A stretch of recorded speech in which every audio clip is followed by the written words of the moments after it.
Hi all, welcome back.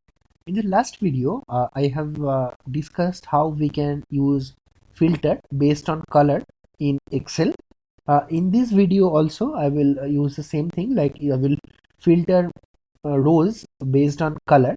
But this is an advanced version of the last video. So my recommendation is, before seeing this video, please see the last one so that you can understand properly. Now in this video, what I will do, I have put different color codings in different columns. In the last video, I haven't used separate color codings for separate rows. In all the columns for any particular row, I have put them in same color.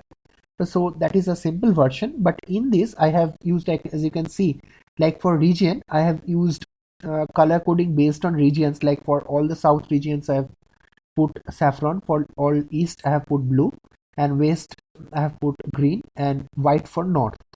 Along with that, in the year, for 2019 I have put red color. For all the 2020 rows I have put gray color, and like that for 2018, 2017 and 2016 I have used different colors. Now what I will do, I will use different color filters in different columns. So that's why I am telling that it's an advanced version of the last one. So let's start. What I will do, like in the region, I want to see all the saffron color rows. So what I will do, I will go to this button, will select this filter by color as you have seen in the last video. Like I will select this saffron color.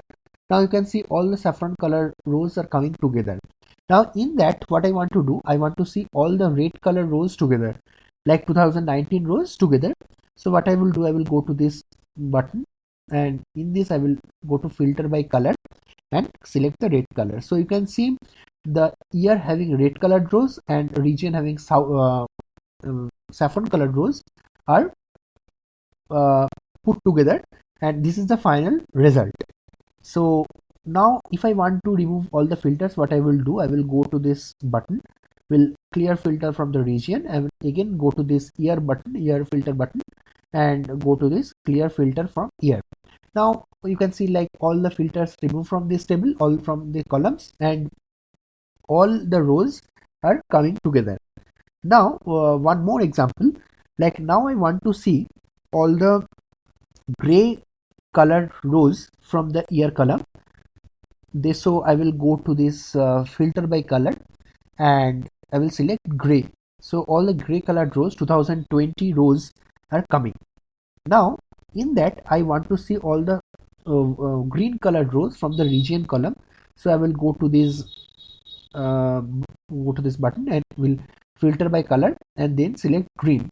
So now you can see I have selected all the gray color rows from the year column and green color rows from the region column. So this is their final combined result. So this is how we can easily filter by the rows having different color coding in different columns. Now if I want to remove the filter or clear the filter, again I will go to this button, will clear filter from this region, and go to this year column, clear filter from this year color filter. So all the filters are removed, you can see. So this is how we can easily put filters using color. So that's it for today. Thank you.